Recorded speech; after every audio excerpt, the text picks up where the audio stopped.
Sherwin? Oh. Lakas, ano ba yun? Masabi mo na sir yung lead ko. Sige, anong lead mo? Meron ba? Meron ba? Sige, Oh, ito, babasa mo babasahin na. ko. Oh, yan.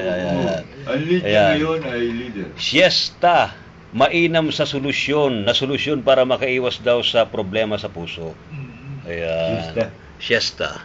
Siesta. Okay, sige. May heart problem ka ba? Makikinig kami sa inyo. Itulog mo yan. Baka masolve yung dinaramdam mo sa pag-idip tuwing hapon. Oo. Pagmumuting ka. Huwag naman. Oh. Ayon kasi sa pag-aaral, mas malaki ang tsansa na makaiwas sa sakit sa puso kung ang isang tao ay palaging nagsisiesta.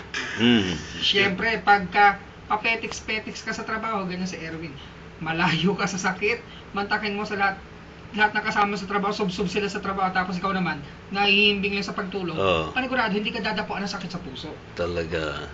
Lumalabas kasi sa ginawang eksperimento sa 24,000 Greek adults. Huwag kang Greek, ha? magtulog-tulugan dyan, Jenny. Griego, Griego. Griego.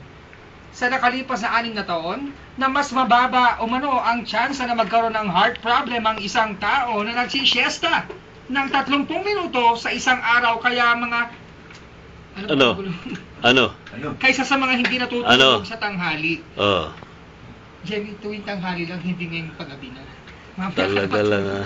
O sige. Sa pamamagitan naman ng siesta, naalis ng isang individual ang stress na nakukuha nito sa unang bahagi ng araw sa kanyang trabaho kung natutulog tuwing tanghali. Okay. Ayon kay Androniki Nazca, research author ng nalatalang pag-aaral sa Archives of Internal Medicine, nababawasan ng pagtulog sa tanghali ang pagkakaroon ng coronary mortality. Sa 772 namatay sa sinurvey sa pag-aaral, 133 lamang dito ang namatay dahil sa heart disease. Dahil rin sa pagtulog, naiwasan na umano ng mga respondents ang manigarilyo at kumain ng marami dahil sa takot na bangungutin habang natutulog sa siesta. Ayun. At yan po ang ating balitang talaga. Ako po, Sherwin Bata Alfaro, nag-uulat para sa DZRH Nationwide. Ano, brother? Talagang forever na siya natulog, di na nagising. Pumantay na yung dalawang paa. Ano nangyari? Wala na, ayun. Sinulog na, cremated. Cremated ha? Grabe. Baka busog. Ewan ko lang.